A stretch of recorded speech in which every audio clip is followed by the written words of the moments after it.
Resume. A big fan. Resume, John Hendry.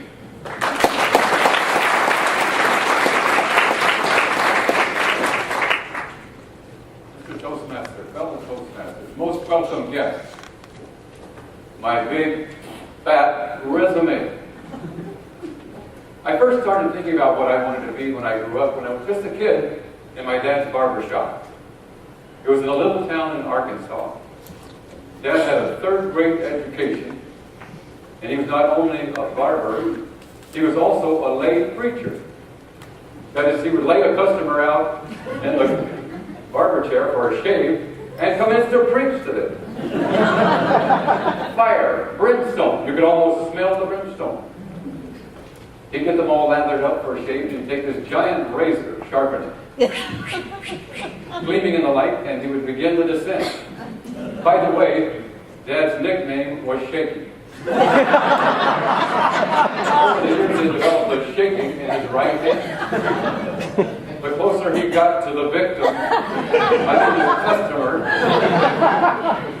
the more pronounced the shaking. Talk about a captive audience. He could have taken up a collection about that time. In the 1960s, the Vietnam situation was heating up. My brother and I joined the military. I first saw action in a faraway place with a strange sounding name. San Antonio, Texas. Sounded strange to me. I was in one major battle.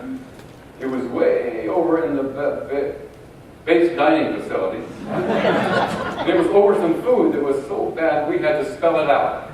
It was called SOS. Anybody ever hear of that? SOS stood for something on the shingle. That was not shish kebab. That stuff was flung all over the place. It felt like it was up to my eyeballs in that stuff. And I think after that, they named the place the Mess Hall. After the military, I came to California, Chapman College in the city of Orange. There I pursued a BA in bad attitude. With a little BS, another young lady. She was working on her MRS, which I didn't know at the time. Before I could get a bachelor's degree, I was no longer a bachelor. But my new wife, she was quite ambitious.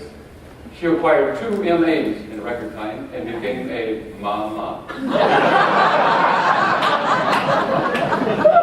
In light of my new family responsibilities, I felt I should do the right thing. I went shopping. Shopping mall therapy, right? It was there I found a book. It was called Do What You Love, the Money Will Follow. Great idea. To better contemplate this idea, I went to a remote spot. That's a spot on the couch where I kept the remote.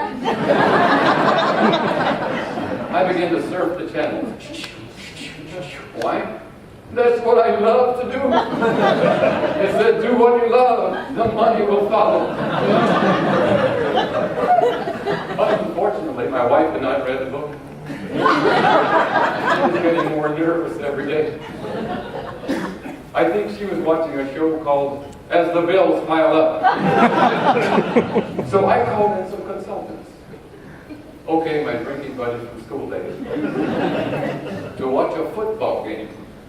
I figured during the commercials we could solve anything, right? But for my wife, this was the last straw. As soon as my friend showed up, she said, John, you have a BA. I'm tired of your BS. Why don't you just get a JOB?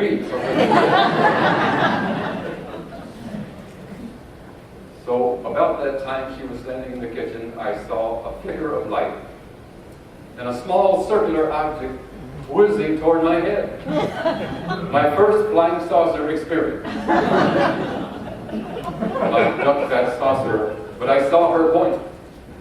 And very soon I was out beating the bushes looking for work. To my surprise, I found a job in beautiful downtown Los Angeles. Okay, Skid Row. Working with a population that was so dysfunctional, I couldn't believe it. That's my coworkers. Even my soup was a nut. My supervisor, because I thought he was crazy because he sided up with my coworkers. He said, "John, they are not the problem. Go look in the mirror. You could use some people skills. And I want you to go to Toastmasters International, get those skills." So I found a club. It met out in the boonies, in an old farm, in a cow pasture.